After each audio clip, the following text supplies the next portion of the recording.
Motion in plane में दिक्कत है, समझ में नहीं आता मोशन प्लेन होता क्या है, वेक्टर्स क्या होते हैं। तो आज की वीडियो में आपके सारे डाउट्स क्लियर हो जाएंगे और पूरी तरीके से आप समझ जाएंगे मोशन इन प्लेन होता क्या है, वेक्टर्स क्या होते हैं, सर्कुलर मोशन क्या होता है, प्रोजेक्टाइल मोशन क्या होता है ना। वो रिवर वाली बोट में जो आपको दिक्कत आती है वो क्या होता है ना, छाते वाली प्रॉब्लम क्या होती है। तो आज हम मोशन एंड प्लेन को स्टार्ट कर रहे हैं। ठीक, तो जब भी हम मोशन एंड प्लेन की बात करते हैं तो हम सबसे पहले जो हमें समझ में आता है, दो क्वांटिटीज, फिजिकल क्वांटिटीज होती है, एक होती है स्केलर और एक होती है वेक्टर। स्केलर हमें पता था, स्केलर क्या होता था, उसमें सिर्फ मैग्नीट्यूड होता था और डायरेक्शन नहीं होता था। फॉर एग्जाम्पल स्पीड ले लो आप, मास ले लो, है ना, ये सब क्या होते थे, स्केलर क्वांटिटीज होते थे। आज हम जो पढ़ेंगे that is vector quantity. Vector quantity हमने पिछले क्लास में पढ़ा था कि मैग्नीट्यूड के साथ उसमें डायरेक्शन भी होता है ना। जैसे कि आप वेलोसिटी ले लीजिए, डिस्प्लेसमेंट ले लीजिए, ये सब क्वांटिटीज क्या होती हैं, वेक्टर क्वांटिटीज होती हैं। ठीक, तो हम बेसिक से स्टार्ट करते हैं। पहले हम पढ़ते हैं बेसिक्स ऑफ वेक्टर, कि बेसिकली वेक्टर होता क्या है ना। मान लीजिए कोई भी क्वांटिटी है, फॉर एग्जांपल ए, तो मैंने अगर इसको ऐसे लिखा तो ये क्या हो गया, एक ये होल क्वांटिटी क्या हो गई, वेक्टर हो गई। ठीक, इसकी अगर हम उस बात करें कि इसका स्ट्रक्चर कैसा होता है,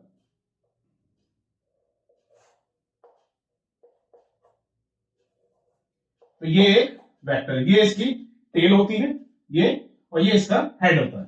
ठीक, और ये होता है इसका मैग्नीट्यूड। मैग्नीट्यूड से तो आप समझते हैं न्यूमेरिकल वैल्यू उसकी। ठीक, तो ये हमारा वेक्टर के बारे में होते हैं। अगर ये मेरे पास कोई क्वांटिटी है, इसके ऊपर अगर मैंने ऐसा एरो लगा दिया तो ये पूरी होल क्वांटिटी क्या हो गई, वेक्टर हो गई। Is it clear?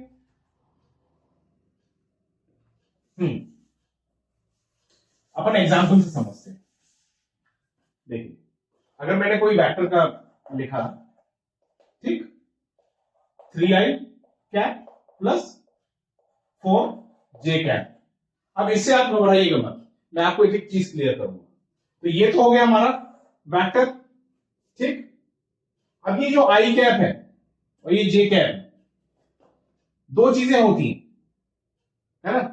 एक तो होता है हमारा न्यूमेरिकल वैल्यू जिसको हम मैग्नीट्यूड बोलते हैं, है ना। और ये जो आई है, हमें मालूम था, ये हमारा एक्स होता है, ये वाई होता है फिजिक्स में। और एक डायरेक्शन और होती है, कौन सी, जेड डायरेक्शन। आपने अगर 10th क्लास में पढ़ा हो, किसी पेपर की होती है तो दो तो ये होती थी और एक मैग्नेटिक फील्ड होती थी जो बाहर निकल रही है या फिर अंदर जा रही है ना, दैट इज जेड डायरेक्शन। ठीक, तो अब ये कैप का बेसिकली क्या है, ये आई का मतलब है एक्स डायरेक्शन, इस डायरेक्शन में, जे का है वाई डायरेक्शन। और अगर जेड डायरेक्शन की हम बात करते हैं तो उसमें हम कभी कभी लिखते हैं के कैप। तो कहने का मतलब है जब भी के कैप आएगा आप उसको समझ लीजिए जेड डायरेक्शन। ठीक, अब ये तो हमने वेक्टर्स इसका बेसिक समझ लिया। अब ये जो मैग्नीट्यूड है, कैसे निकालेंगे इस मैग्नीट्यूड को? सिंपली अगर मैं बोल दूं इस वेक्टर पे इसका ऐसे मैग्नीट्यूड निकाल दे तो इसका ये मैग्नीट्यूड निकल जाएगा। बात क्लियर? ठीक है, चलिए इसका मैग्नीट्यूड अगर मैं निकालने की बात करूं आपसे तो बेसिकली अंडर रूट ये एक्स स्क्वायर, ये वाला आई प्लस वाई स्क्वायर। ठीक, अगर जेड डायरेक्शन भी वहां है तो मेरा मैग्नीट्यूड क्या हो जाएगा, X square plus Y square plus Z square. तो वेक्टर क्या होता है मैंने आपको वो बता दिया, मैग्नीट्यूड कैसे निकालते हैं वो बता दिया, है ना। अब हम इसकी वेक्टर्स के कुछ टाइप्स को समझ लेते हैं कि किस टाइप्स के वेक्टर्स होते हैं। ठीक है, चलिए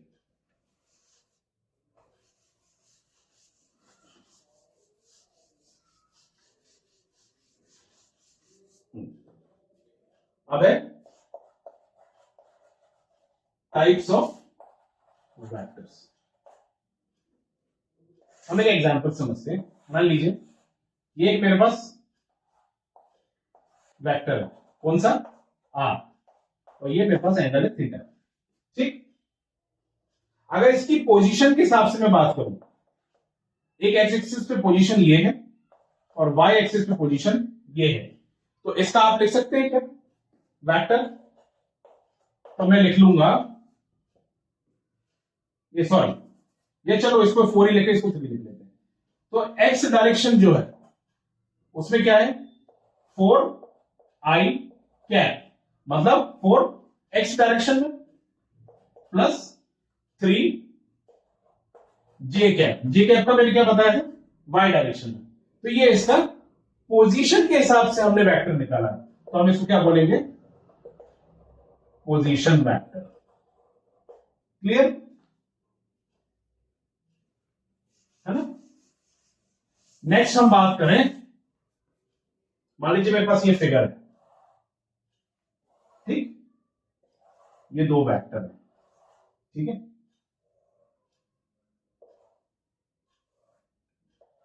ये दो वेक्टर है, कौन कौन से, ये, ठीक, ठीक है, ये P, ये P डैश, ये R, ये R डैश, ठीक।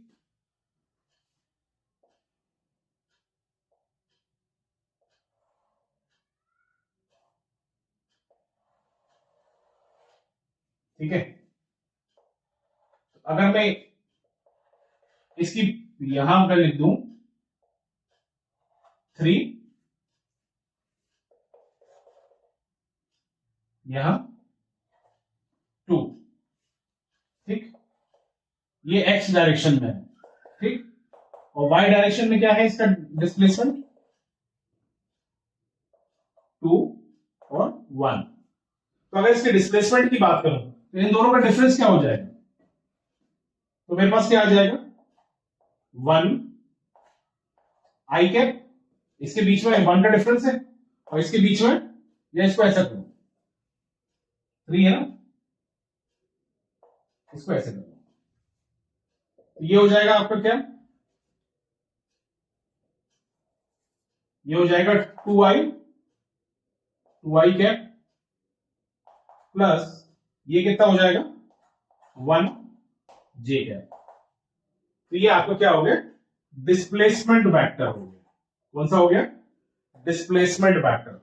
इन दोनों के बीच के डिस्प्लेसमेंट से हम निकाल रहे हैं, ये हो गया हमारा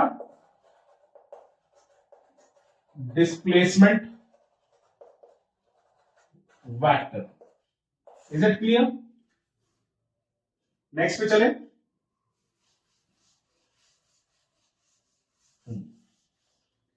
नेक्स्ट है हमारा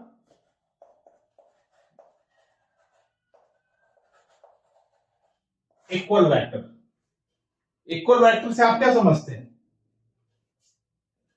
कि उसका जो मैग्नीट्यूड है वो भी सेम है ना, उसका नेचर भी सेम है उन क्वांटिटीज उस वेक्टर का, और न्यूमेरिकल वैल्यू के साथ क्या होता था, उसका डायरेक्शन भी सेम है।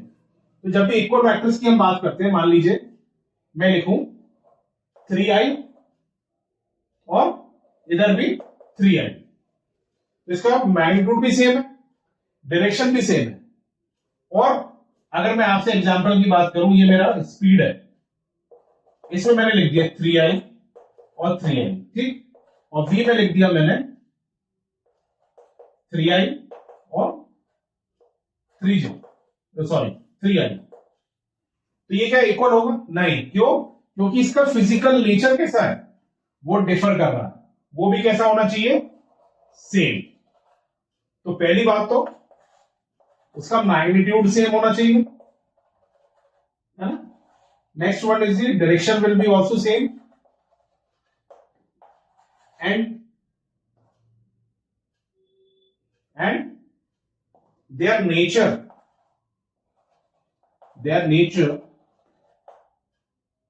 will also be same। वो एक ही तरीके के वेक्टर होने चाहिए, will also be same, तब हम बोलेंगे equal vector. Is it clear? Next vector की हम बात कर लेते हैं। नेक्स्ट फैक्टर होता है हमारा पैरेलल वेक्टर।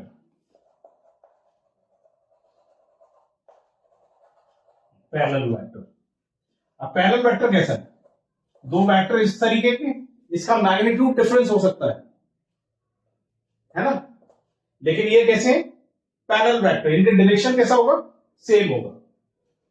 नेक्स्ट आता है एंटी पैरेलल। मैं आपको कंसेप्ट समझाते चल रहा हूं, है ना। आपका जो भी स्टडी मटेरियल है वो मैं आपको टेलीग्राम चैनल हमारा है उसको आप फॉलो कर लीजिए, तो आपको जो भी पीडीएफ है स्टडी मटेरियल की वो मैं आपको टेलीग्राम पे प्रोवाइड करा दूंगा, है ना। अभी हमारा मेन जो चीज है वो कंसेप्ट पे है, ठीक। एंटी पैरेलल, एंटी पैरेलल से आप क्या समझते हैं? उसकी डायरेक्शन कैसी होगी? डिफरेंट होगी, तो ये हमारा एंटी पैरेलल है, ठीक। इसके बाद हम समझते हैं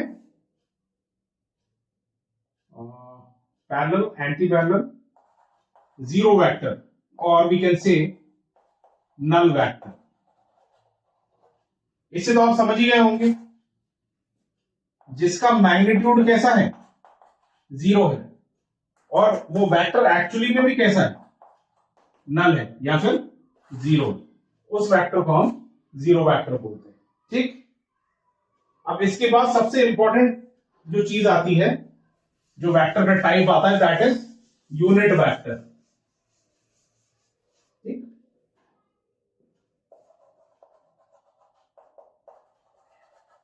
यूनिट वेक्टर, ठीक है।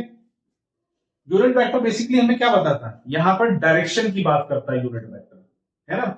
मान लीजिए मेरे पास कोई वेक्टर है, ये वेक्टर, ठीक, या इसको मुझे यूनिट बनाना है, ठीक। तो मैं सिंपली क्या करूंगा? ये जो ए वेक्टर है इसको इसके मैग्नीट्यूड से डिवाइड कर दूंगा, ठीक है। तो यूनिट हो गया ना, मैंने इसको इसके मैग्नीट्यूड से डिवाइड कर दिया, तो इसकी वैल्यू क्या हो जाएगी? 1, है ना। मैंने इसके मैग्नीट्यूड से डिवाइड कर दिया ना, ये होता है हमारा यूनिट वेक्टर, ठीक है। अब आपने ये तो समझ लिया, अब बोले मैग्नीट्यूड कैसे निकालें? वो मैंने आपको फॉर्मूला बताया था, कैसे? चलो एक एग्जांपल ले लेते हैं, 3i प्लस 4j, ठीक है। ये मेरे पास एक वेक्टर है, इसका मुझे यूनिट वेक्टर निकालना है, ठीक है। तो पहले तो मैं इसका मैग्नीट्यूड निकाल लूं, क्योंकि मुझे इसे डिवाइड करना पड़ेगा। तो मैग्नीट्यूड क्या हो जाएगा? X square plus Y square. Is it clear? क्या हो गया? एक्स क्या है मेरा? आई, एक्स डायरेक्शन में क्या है? 3 का स्क्वायर 9 प्लस वाई का 4 का स्क्वायर 16। तो मेरे पास कितना आ गया? 25। मैं लिख सकता हूं मेरा मैग्नीट्यूड कितना है? 5। तो मेरा यूनिट वेक्टर क्या हो गया भाई? यूनिट वेक्टर मेरा क्या हो गया? 3i plus 4j upon 5। तो ये मेरा यूनिट वेक्टर हो गया। क्लियर? इसी तरीके अगर z डायरेक्शन होता तो मेरा मैग्नीट्यूड का फॉर्मूला क्या होता? X square plus Y square plus Z square. Is it clear? आगे बढ़े। तो ये हमारा टाइप्स ऑफ वेक्टर थे। अब हम एक नेक्स्ट कंसेप्ट की तरफ बढ़ रहे हैं। देखिए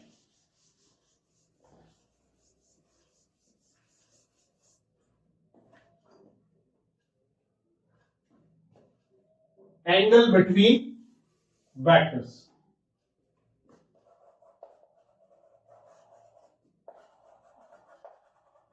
एंगल बिटवीन वेक्टर्स, ठीक। ये मेरे पास कोई वेक्टर है, ठीक है। ये आर, ये क्या है? वेक्टर है। और ये एंगल है मेरे पास, एंगल थीटा, ठीक। अब इसके मेरे को दो कंपोनेंट्स बताने, तो हम कैसे बनाएंगे? मुझे मालूम है ना, cos theta is equal to क्या होता है? Base upon height. तो अगर मैं इसको रिजॉल्व करूंगा, ये हम रिजॉल्व भी तो कर रहे हैं वेक्टर्स को, कि वेक्टर्स को कैसे रिजॉल्व करें। तो उसके कंपोनेंट कैसे निकालेंगे हम? इसको मैं लिख सकता हूं आर कॉस थीटा। भाई कॉस थीटा मैंने क्या लिखा? Base upon height. तो ये जो हाइपोटेनियस है, हाइपोटेनियस इंटू कॉस थीटा हो जाएगा। ये बेस की वैल्यू, तो ये बेस की वैल्यू क्या हो गई? हाइपोटेनियस है मेरा आर और कॉस थीटा, तो ये मेरे पास कॉस थीटा आ गया। आप ये समझ लीजिए, ये जो एंगल से लगा हुआ जो है, एंगल के साथ जो लाइन है बेस, वो क्या होगी? कॉस थीटा होगी। और एंगल से जो दूसरी तरफ होगी वो क्या होगा? R sine theta. ठीक, इसी को हम बोलते हैं resolution of vector. Resolution of vector. बात समझ में आई यहां तक? ठीक, अब हम समझते हैं कि वेक्टर एडिशन थ्योरम क्या होती है, कैसे हम वेक्टर्स को ऐड करते हैं, है ना, वो समझते हैं।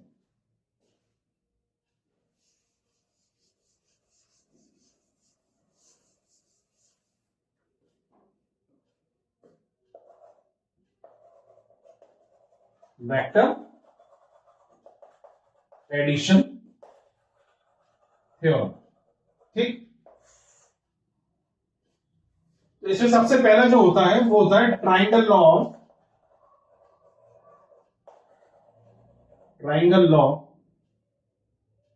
Of vector addition. Triangle law of vector addition. ठीक, भाई ये हमें ये बताता है, मेरे पास एक ए वेक्टर है। ठीक, ये जो इसका हेड है, तो ये हमेशा दो वेक्टर्स जो होंगे वो इसके टेल से दूसरा वेक्टर ऐड होगा। ठीक है, और ये जो दो वेक्टर्स हमने बनाए, ये जो ऐड हुए, जब ये जो तीसरा बनेगा, ये क्या होगा? इसका रिजल्टेंट वेक्टर होगा। क्या होगा? Resultant vector. That means in in दोनों वेक्टर्स का सम होगा। और इसकी ये भी बताता है ये कि इसकी जो डायरेक्शन होगी, भाई ऐसे गया ऐसे गया तो ऐसे आना चाहिए, नहीं, लेकिन इसकी डायरेक्शन कैसी होगी? ऐसे होगी। यही ये triangle law of vector addition हमें बताता है। Is it clear? तो ये रिजल्टेंट का मतलब क्या है? R equals to A vector plus B vector. ठीक, अभी जो रिजल्टेंट वेक्टर को हम डिराइव कैसे करेंगे? तो मैं क्या करूंगा, बेसिकली इसमें कुछ कंस्ट्रक्शन कर लेंगे। मैं यहां से इस पे परपेंडिकुलर डाल दूंगा। ठीक, और ये जो वेक्टर है इसको एक्सटेंड कर लेंगे आप कहां तक? यहां तक। ठीक है, तो ये 90 डिग्री हो गया मेरा। ठीक, अब एंगल क्या बनेगा? यहां तो बनेगा नहीं, क्योंकि ये हेड है और वो टेल है। जब भी हम एंगल बनाते हैं वो कहां बनाते हैं? टेल से टेल बनाते हैं। तो जब आप इसको देखोगे और इसको देखोगे, ये हमने वेक्टर ही तो एक्सटेंड किया है, तो ये इसकी टेल है और ये इसकी टेल है, तो ये वाला एंगल। ठीक है, हाँ, ये हमारा बी हो गया, ये हमारा ए, ये हमारा बी हो गया। अब अगर मैं इस पूरे में वो लगा दूं हाइपोथेसिस पाइथागोरस थ्योरम, तो कैसे निकलेगा?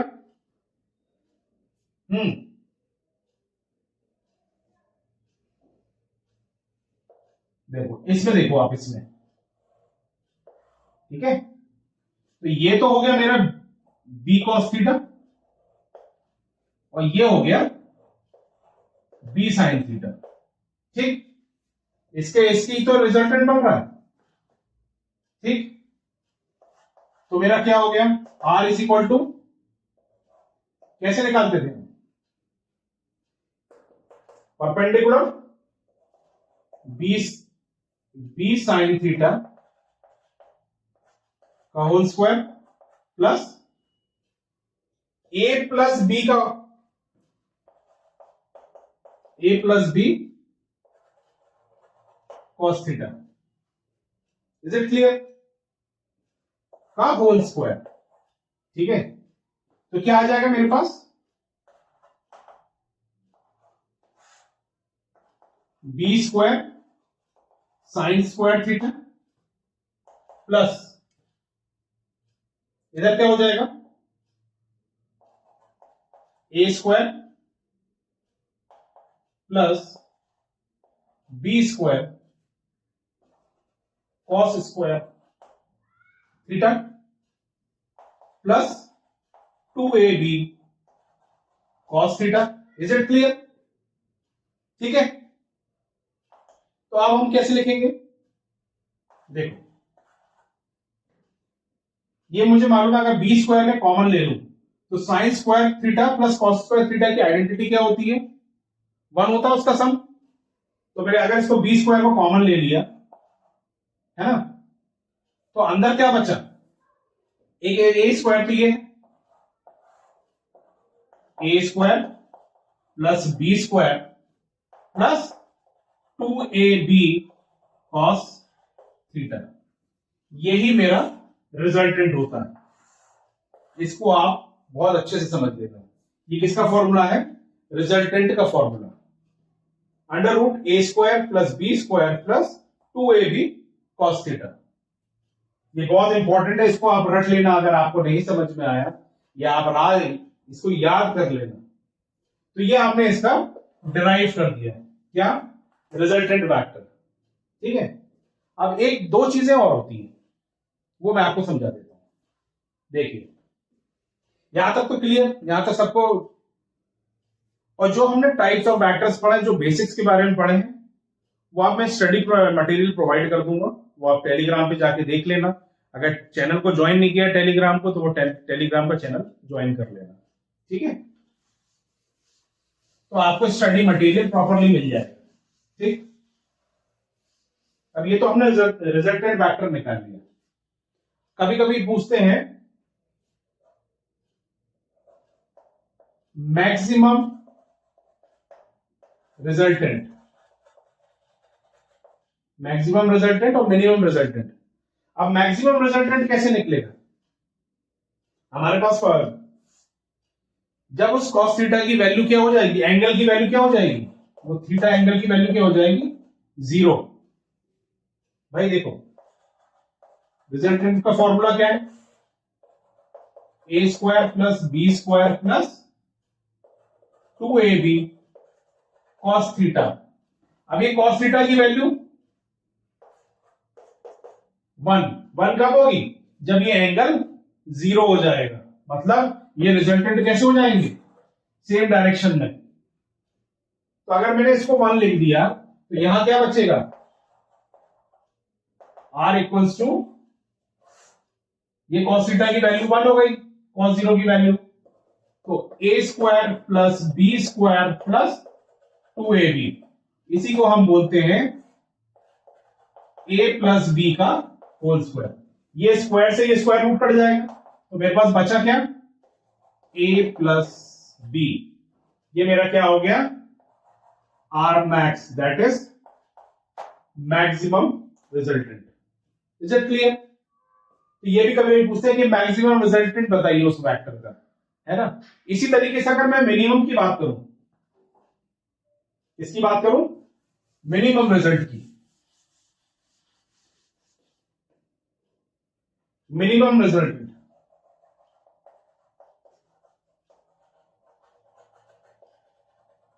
मिनिमम रिजल्टेंट, तो मिनिमम रिजल्टेंट जब होगा जब उस एंगल की वैल्यू कितनी होगी, 180 डिग्री।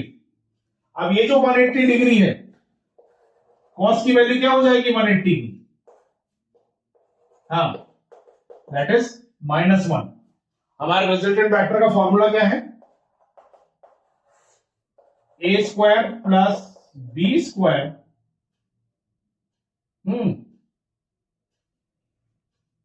प्लस 2ab, बट वो कैसा है, -1, तो मैं यहां लिख सकता हूं -2ab,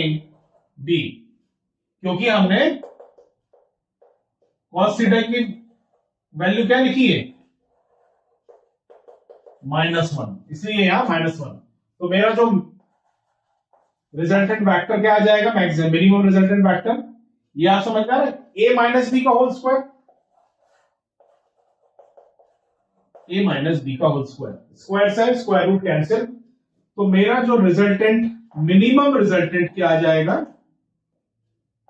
A minus B. Is it clear? ये हमें क्या बता रहा है, वेक्टर्स कैसे हैं, अपोजिट डायरेक्शन में। तो इस तरीके से हम मिनिमम और मैक्सिमम रिजल्टेंट निकालते हैं। ठीक है, यहां तक बात हो, आप उम्मीद करता हूं समझ में आ गई होगी। ठीक है, केस और होता है बेटा, केस 3 है ना। रिजल्टेंट वेक्टर तो हमने समझ ली कि उसमें जीरो में क्या होता है ना, मिनिमम रिजल्टेंट क्या होता है, मैक्सिमम रिजल्टेंट क्या होता है। अब एक केस और है, मान लीजिए परपेंडिकुलर कैसे, ये सॉरी वेक्टर्स कैसे हैं, परपेंडिकुलर। ठीक, कैसे हैं, परपेंडिकुलर, और हमारा रिजल्टेंट का फॉर्मूला क्या है,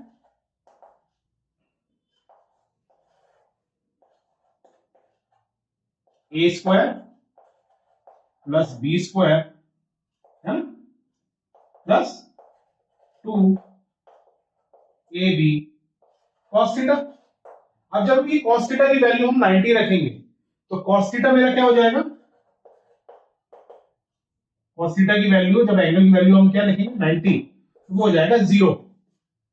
ठीक, और एक चीज और मैं अभी समझा रहा था, तब ये ए बी के ऊपर क्या है, ये क्या है, वेक्टर्स है, इसके ऊपर एरो जरूर लगाना आप लोग। ठीक है, तो हम यहां पर आते हैं, तो थीटा की वैल्यू जब हम 90 रखेंगे तो ये क्या हो जाएगा, पूरा 0 हो जाएगा, ये वाली टर्म। तो जब भी परपेंडिकुलर है वेक्टर्स, उस केस में रिजल्टेंट वेक्टर क्या होगा, बचा क्या हमारे पास, ए स्क्वायर प्लस बी स्क्वायर। ये परपेंडिकुलर, जब भी दो वेक्टर्स परपेंडिकुलर, उस केस में रिजल्टेंट वेक्टर क्या होगा, under root A square plus B square. ठीक, आगे चले, तो समझ लिया। अब इस पे कुछ क्वेश्चन अपन कर लेते हैं। ये मेरे पास क्वेश्चन है, two forces of 3 newton and 2 newton are at angle theta such that resultant is R. ठीक है, दो फोर्सेस हमें दे रखी है एट एन एंगल थीटा, और रिजल्टेंट क्या है हमारा, आर। अब फर्स्ट फोर्स क्या हुई, इंक्रीज हो गई, उसकी वैल्यू हो गई 6 न्यूटन का। ठीक, और रिजल्टेंट क्या हो गया, resultant become 2r। The value of theta is, हमें थीटा की वैल्यू बता रही है, ये चार ऑप्शन हमें दे रखे हैं। तो हमें मालूम है रिजल्टेंट क्या है, अभी हमने पढ़ा था A square plus B square plus 2ab cos theta. ठीक, ए की वैल्यू मेरे पास क्या है, ए की वैल्यू 3 न्यूटन और बी की वैल्यू 2 न्यूटन। ठीक, तो मैं क्या निकाल लूंगा, ए की वैल्यू तो मेरी 3 हो गई, उसका स्क्वायर किया वो 9 हो गया, प्लस बी की वैल्यू 2, उसका स्क्वायर तो वो 4 हो गया, तो यहां 2 इंटू 3 इंटू 2 और कॉस थीटा, तो क्या वैल्यू आ जाएगी मेरे पास, क्या वैल्यू आ जाएगी, 9 प्लस 4 प्लस 12 कॉस थीटा। आएगी कि नहीं आएगी, इसको मैं मान लेता हूं वन इक्वेशन। ठीक, अब वो बोल रहा है कि the first force is increase to 6 newton, तो इस केस में मेरी ए की वैल्यू क्या हो गई 6 न्यूटन, और बी तो वैसा ही है 2 न्यूटन, है ना। तो इस केस में मेरा रिजल्टेंट मैग्नीट्यूड क्या हो जाएगा, ए मेरा हो गया 6, दैट इज 36, प्लस ये हो गया 4, प्लस 2 इंटू ये कितना था 6 इंटू 2 कॉस थीटा, है ना। तो इसकी वैल्यू क्या आ गई 36 प्लस 4 प्लस 24 कॉस थीटा। ठीक, मैं इसको 2 मान लूंगा। ठीक है, जब हम इन दोनों इक्वेशन को सॉल्व करेंगे तो हमें रिजल्टेंट की वैल्यू क्या आ जाएगी बताइए, ओ सॉरी, ये कॉस थीटा की वैल्यू हमें कैसे मिल जाएगी, cos थीटा की हमारी वैल्यू आ जाएगी जब हम इसको सॉल्व करेंगे -1/2, और ये cos थीटा की वैल्यू जब -1/2 होती है तो क्या हो जाता है, हमारे थीटा की एंगल आ जाती है 120 डिग्री। तो हमारा कौन सा ऑप्शन सही है, 120 डिग्री। ठीक, समझ में आया? तो इस तरीके के क्वेश्चन वेक्टर एडिशन में आते हैं। ये फॉर्मूला आपको याद कर लेना, ये बहुत इंपॉर्टेंट है ना। चलिए नेक्स्ट क्वेश्चन करें। चलिए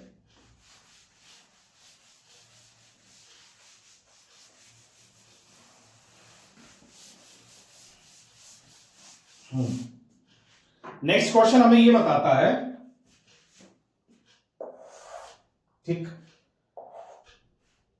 ऐसे करते हैं, पहले क्वेश्चन लिख लेते हैं फिर मैं आपको बताऊंगा, है ना। तो हमारा क्वेश्चन है, a boy travels 10 metre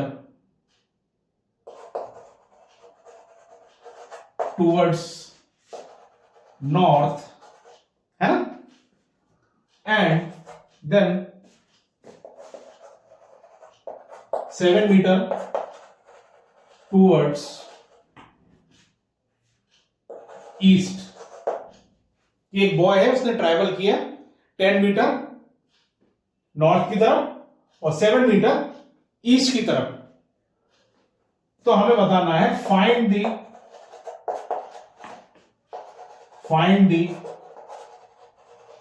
displacement and direction. किसकी direction? Direction of the body. भाई ये यहां से उसने चलना शुरू किया, हम मान लेते हैं 10 मीटर वो कहां चलेगा? नॉर्थ की तरफ, और 7 मीटर कहां चलेगा? ईस्ट की तरफ। ये ईस्ट है, ये मेरा नॉर्थ है, तो ये मेरा क्या हो जाएगा? रिजल्टेंट हो जाएगा ना।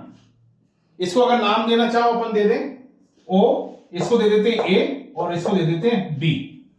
ठीक है, हम मान लेते हैं उसने यहां से चलना शुरू किया, तो ये जो होगा ये इसका रिजल्टेंट वेक्टर हो जाएगा। ठीक है, बात समझ में आई? अब क्योंकि रिजल्टेंट ट्राइंगल लॉ की बात कर रहे हैं हम, ट्राइंगल लॉ की जो थ्योरम है उसके अकॉर्डिंग क्या हो जाएगा? ये जो OB का मैग्नीट्यूड, रिजल्टेंट मैग्नीट्यूड हम निकाल सकते हैं ना। OB क्या होगा? रिजल्टेंट मैग्नीट्यूड बताइए। भाई रिजल्टेंट मैग्नीट्यूड क्या हो जाएगा? परपेंडिकुलर OA और AB, ऐसे ही तो होगा। OA का स्क्वायर प्लस, भाई ये हाइपोटेनियस है तो ये और ये बल्कि ये रिजल्टेंट निकलेगा, तो AB का स्क्वायर। तो क्या आ जाएगा मेरे पास? OB।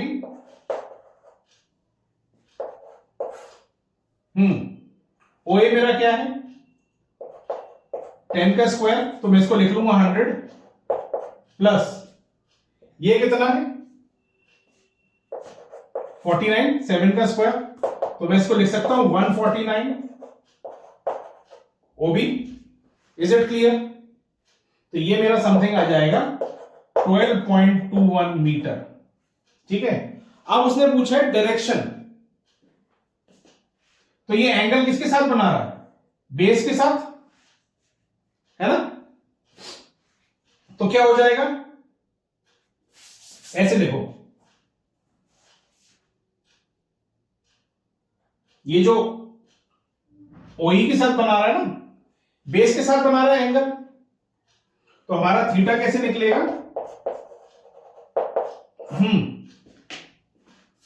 परपेंडिकुलर अपॉन बेस, तो 7/10, तो इसकी वैल्यू क्या आ जाएगी हमारी? इसको हम करेंगे तो ये आएगा आई थिंक 0.70, और ये जो इसकी जो वैल्यू होती है 0.70, ये होती है 35 डिग्री। यही हमें निकालना है। ठीक, तो इस तरीके के क्वेश्चन आते हैं। Is it clear? समझ में आया आप लोग को? चलिए नेक्स्ट क्वेश्चन करें।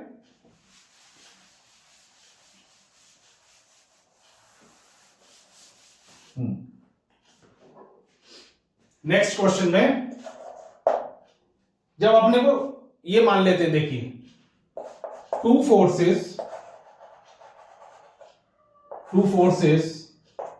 ऑफ मैग्नीट्यूड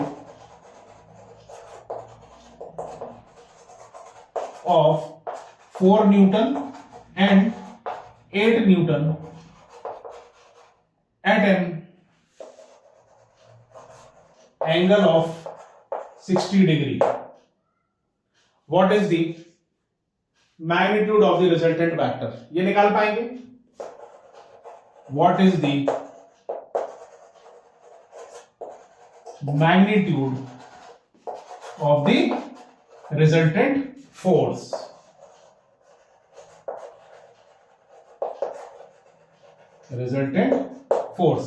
अब देखिए ये तो बहुत इजी क्वेश्चन है।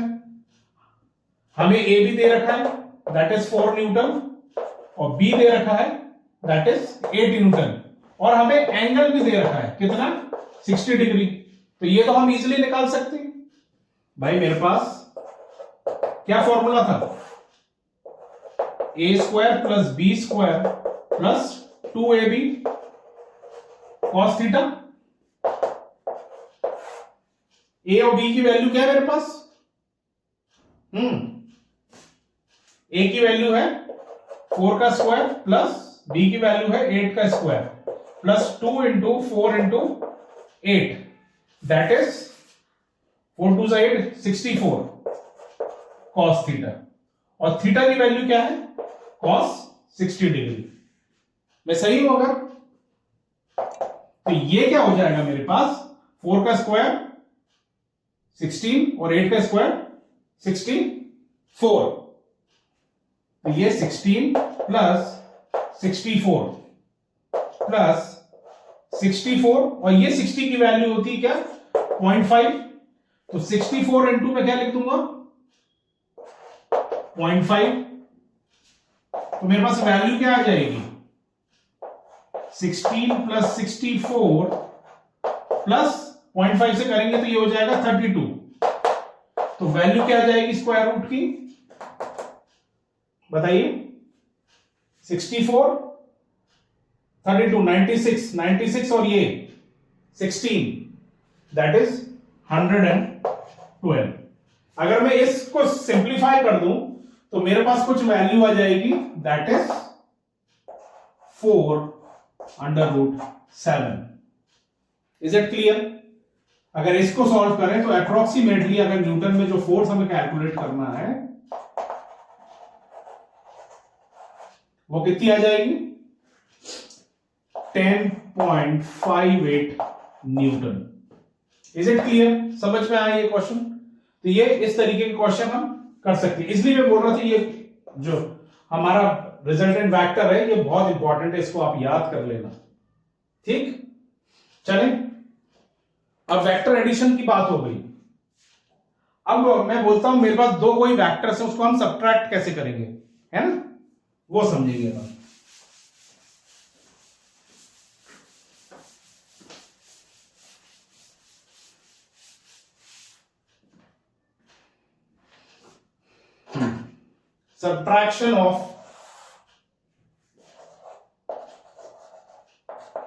Subtraction of vectors. ठीक, कुछ नहीं है जैसा वो है वैसे ही इसमें थोड़ा सा चेंज है। मान लीजिए मेरे पास कोई दो वेक्टर्स हैं, है ना, तो उसको हम कैसे करेंगे देखिए कैसे वेक्टर है। ठीक ठीक है ना, ये दो मेरे वेक्टर्स हैं तो हमारा फॉर्मूला सब सेम रहेगा। हमें क्या करना है, मेरा क्या था a प्लस बी, तो मैं इस b की जगह क्या कर दूंगा माइनस बी लिख दूंगा, है ना।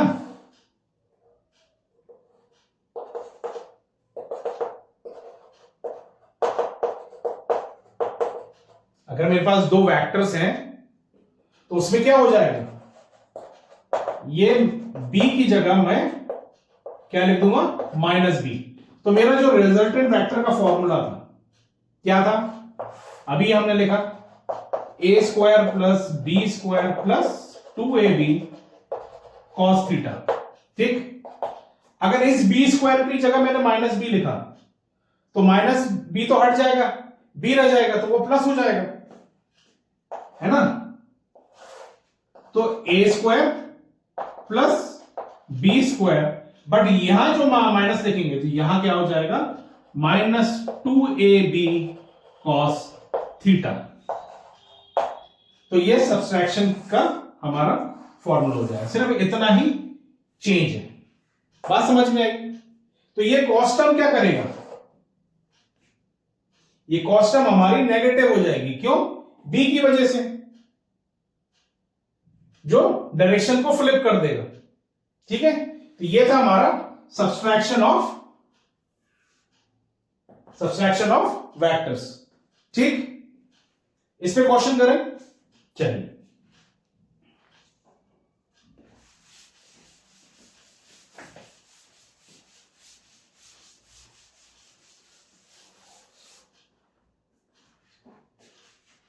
एक क्वेश्चन है मेरे पास, the force of 5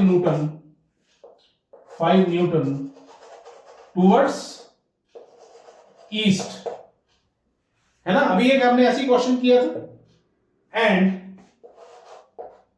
-7 newton towards south. ठीक, एक्ट्स ऑन अ पार्टिकल,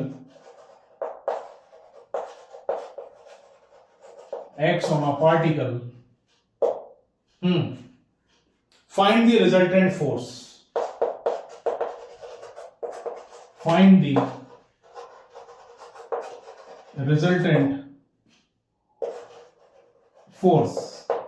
कैसे निकालेंगे, वो ये बोल रहा है 5 न्यूटन कहां है,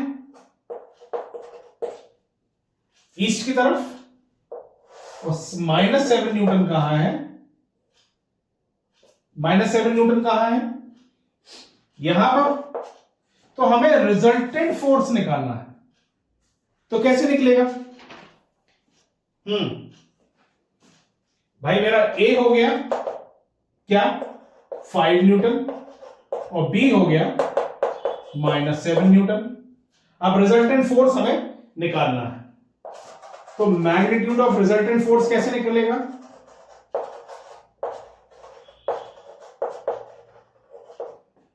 कैसे निकलेगा भाई, कैसे निकालते थे, ये प्लस ये, यही तो इसका रिजल्टेंट होता था। तो अगर मैं इसको नाम दे दूं OA, ये O, ये A, ये B, ठीक है। तो कैसे निकलेगा, ओ सॉरी,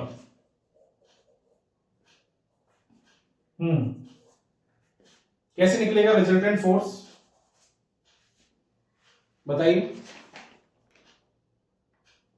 भाई। सिंपली अगर मैं इसको A मान लू, इसको B मान लू, तो ये मेरा A हो गया और ये B हो गया, तो A² प्लस B²। अगर A का स्क्वायर किया दैट इज 5², और ये माइनस का है प्लस -7², तो ये -7 तो हट जाएगा, तो ये प्लस ही हो जाएगा। तो क्या लिख सकता हूं मैं, 5 का स्क्वायर 25, हुआ कि नहीं हुआ, ये हो गया 25, और ये मेरे पास क्या हो गया 49, कितना हो गया ये 74। अगर इसको मैं सिंप्लीफाई कर दूं तो मेरे पास आ जाएगा 8.6 न्यूटन। तो आगे हमारा रिजल्टेंट फोर्स। तो इस तरीके का क्वेश्चन होता है। एक और बहुत अच्छा क्वेश्चन है, वो अपन करते हैं, है ना। चलिए, समझ में आया यहां तक?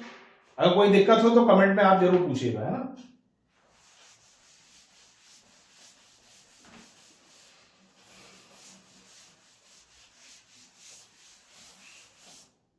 अब एक बहुत मजेदार क्वेश्चन हम करते हैं। वो क्वेश्चन है, टू वेक्टर्स हैव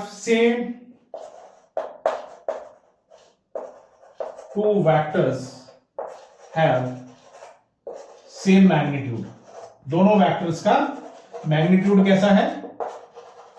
सेम है, ठीक। और magnitude of the sum is equal to the magnitude of the difference. Magnitude of the difference. What is the angle between them? What is the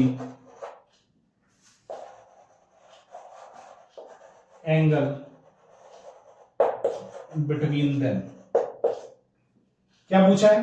दो vector से जिसके magnitude कैसे हैं? Same है, और उसके सम का मैग्नीट्यूड उसके डिफरेंस के मैग्नीट्यूड के इक्वल है।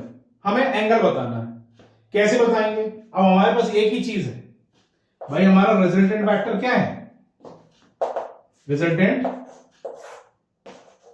A square plus B square plus 2ab cos theta, है कि नहीं?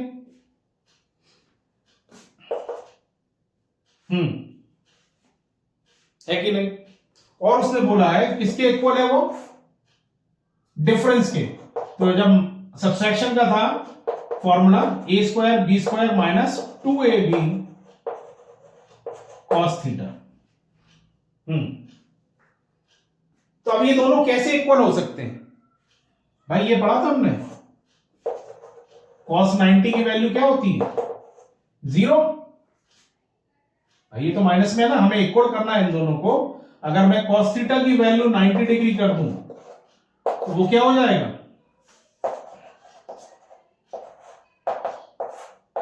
ए square plus B square is equal to A square plus B square. यही हमने पूछा। इस तरीके के क्वेश्चन बहुत बार आते हैं, जो ट्रिकी क्वेश्चंस होते हैं, हम नहीं समझ पाते हैं। इजी तो होते हैं लेकिन हम उसको कर नहीं पाते, हम दिमाग नहीं लगा पाते भाई। अगर इस थीटा को, है ना, हम अगर 90 डिग्री कर दें तो ये दोनों इक्वल हो जाएंगे। ये कंडीशन हमारी इक्वल होनी, कंडीशन सेटिस्फाई होनी चाहिए। तो हमारा जो एंगल है वो क्या आ गया? 90 डिग्री। जब ये दोनों एंगल 90 डिग्री पे दोनों इक्वल हो जाएंगे। इस तरीके के क्वेश्चंस भी आते हैं, ठीक। आगे बढ़े, चलिए।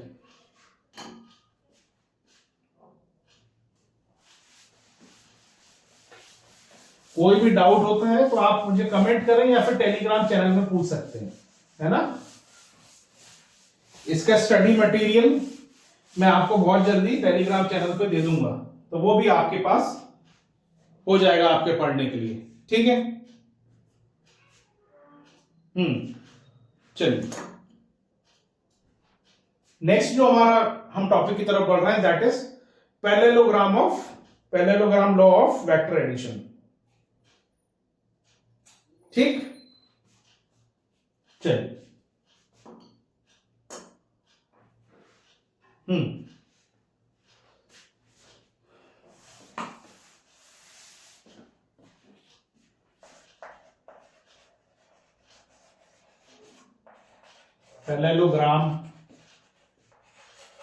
Parallelogram law of vector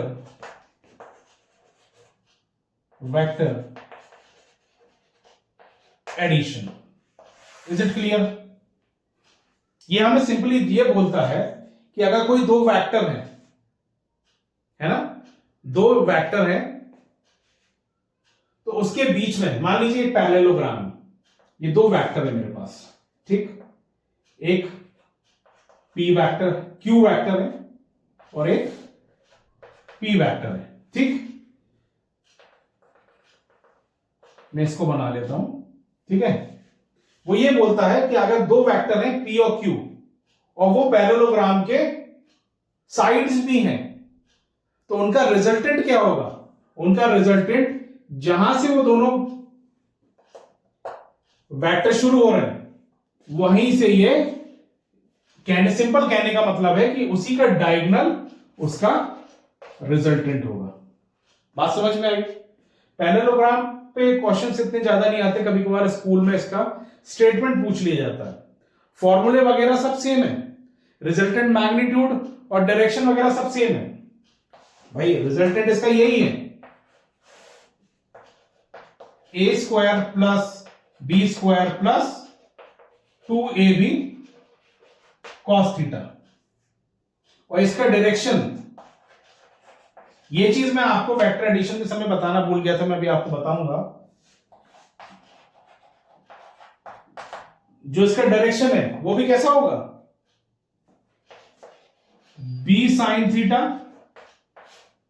a plus b cos theta, ये भी सेम है।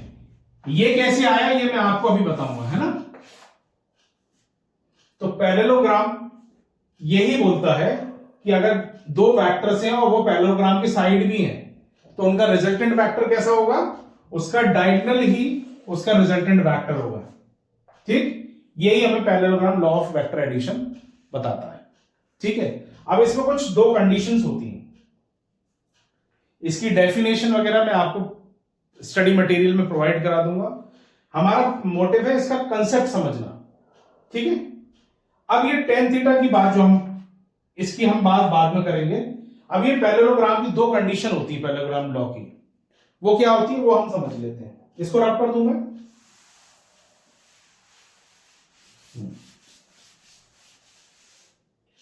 एक कंडीशन तो होती है कि मेरे पास दो वेक्टर्स हैं जो कैसे हैं, इक्वल वेक्टर है। मान लीजिए इसी को मान लेते हैं, ये q मान लेते हैं, ये p मान लेते हैं, ये दोनों इक्वल वेक्टर हैं। तो पैरेललोग्राम ये कहता है कि अगर ये दो इक्वल वेक्टर है ना, तो इन एंगल के बीच का ये जो एंगल है ये क्या हो जाएगा, रिजल्टेंट वेक्टर इसको स्प्लिट कर देगा। कहने का मतलब है थीटा बाय थीटा में स्प्लिट कर देगा इक्वली, अगर ये दोनों वेक्टर्स इक्वल है, ठीक है। कौन सी condition, when vectors are equal, तब ये कंडीशन आएगी। तो ये जो थीटा एंगल है इसको क्या कर देगा, इंटरसेक्ट कर देगा इक्वली, थीटा बाय टू में, ठीक।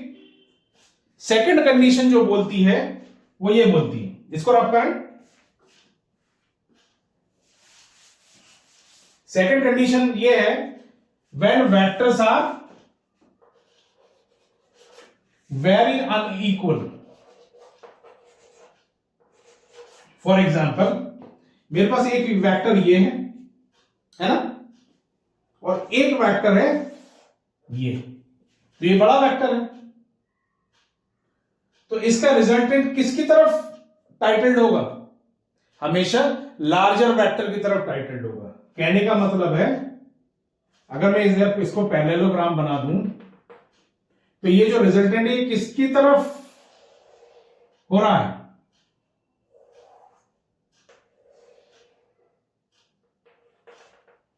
भाई लार्जर वेक्टर की तरफ बेंड हो रहा है ना। तो यही वो कहना चाह रहा है, resultant vector is titled towards the larger vector, कि जब भी दो वेक्टर अनइक्वल होंगे तो ये जो रिजल्टेंट है वो कहां लाई बेंड करेगा, लार्जर वेक्टर की तरफ। ये दो कंडीशन है, ये आपको समझना जरूरी है, ठीक। तो ये कोई दो कंडीशंस थी पैरेललोग्राम लॉ की, ठीक है। अब हम बात करते हैं, हमने आपको ध्यान होगा वेक्टर एडिशन के टाइम पे हमने एक चीज सॉल्व करी थी, मेरे पास एक ये था वेक्टर, एक ये था वेक्टर, और इसका रिजल्टेंट वेक्टर था। हमने यहां से कंस्ट्रक्शन किया था, इस पे परपेंडिकुलर डाला था, है ना। ये हमारा था बी कॉस थीटा जो एंगल के साथ है, और ये था हमारा बी साइन थीटा। तो ये तो हमने सॉल्व कर लिया था, हमने हमारा रिजल्टेंट निकाल लिया था। लेकिन ये जो एंगल है, जो रिजल्टेंट के साथ जो एंगल बन रहा है, सॉरी अल्फा दे देते हैं इसको नाम, अल्फा, ये कैसे निकलेगा भाई? Perpendicular upon base. तो टेन अल्फा क्या होता है? टेन का formula perpendicular upon base. Perpendicular मेरे पास क्या है? बी साइन थीटा, और बेस क्या हो गया? ये कौन सा वेक्टर था? ए, और ये था बी। तो अपन इस पूरे की बात कर रहे हैं, तो ए प्लस बी कॉस थीटा, यही तो पूरा बेस होगा। तो ये हो जाएगा ए प्लस बी कॉस थीटा। तो अगर आपको बोलते हैं कि रिजल्टेंट का डायरेक्शन भी बताओ, तो आप ऐसे निकाल सकते हैं। ठीक, तो ये हमारा था आज का जो टॉपिक था, वो वेक्टर्स हमने पूरा कर लिया। अब मोशन इन प्लेन में जो दूसरी चीजें हैं, आपका सर्कुलर मोशन है, प्रोजेक्टाइल मोशन है ना, वो सब क्या होता है वो हम नेक्स्ट क्लास में पढ़ेंगे। अगर वेक्टर्स में कोई आपको इशू हो, कोई आपका क्वेश्चन हो, तो आप मुझसे टेलीग्राम में या कमेंट के थ्रू पूछ सकते हैं। उम्मीद करता हूं आपको वीडियो पसंद आया होगा। अगर पसंद आया तो लाइक, शेयर एंड सब्सक्राइब कीजिए, है ना। नेक्स्ट क्लास में मिलते हैं। Thanks for watching.